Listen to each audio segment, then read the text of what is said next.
एकदा एक माणूस जंगलात शिकारीला गेला होता, पण वाट पाहून सुद्धा त्या दिवशी सावज काही मिळालंच नाही. शेवटी तहान लागली म्हणून पाणी पिण्यासाठी तो जंगलातल्या तळ्याजवळ थांबला. हातातला तीर कामटा खाली ठेवून तो पाणी प्यायला लागला आणि एवढ्यात समोरून वाघ येताना त्याला दिसला. तो भीतीनं पळायला लागला, पण वाघ पाठीमागं येतोय हे बघून त्यानं जवळच्या झाडावर चढायला सुरुवात केली. पण झाडावर आधी चढून बसलेला अस्वल बघून त्याची भीतीनं गाळण उडाली. वर अस्वल, खाली वाघ, आता काय करायचं? तेवढ्यात अस्वल त्याला म्हणाला, घाबरू नको रे, वर ये, मी तुला काही करणार नाही. मी वाघापासून जीव वाचवण्यासाठी इथं आलोय, ये वर. माणूस वर गेला.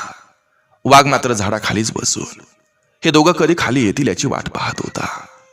रात्र झाली तशी माणसाला झोप लागली हे बघून वाघ अस्वलाला म्हणाला, ए बाबा, हे बघ, हा ना, हा परखा माणूस आहे. तू ना त्याला खाली ढकलून दे, आणि माझी भूक लागली की मग मी तुला काही करणार नाही, दे ढकलून. वाघानं खूप खूप पटवून देण्याचा प्रयत्न केला, पण विश्वासू आणि इमानदार अस्वलानं तसं नाही केलं. थोड्या वेळानं माणसाला जाग आली. ठरल्याप्रमाणे आता माणूस जागरण करू लागला आणि अस्वलानं जरासं डोळं मिटलं. वाघानं हीच संधी साधली. तो माणसाला म्हणाला, हे बघ, त्या अस्वलाला खाली ढकल, माझी भूक भागेल आणि मग तुझा जीव वाचेल, विचार कर.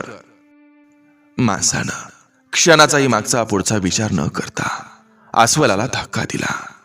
सुदैवानं माणसाचा स्पर्श होताच अस्वलाला एकदम जाग आली होती आणि चतुराईनं अस्वलानं पंजानं फांदीला घट्ट पकडलं होतं.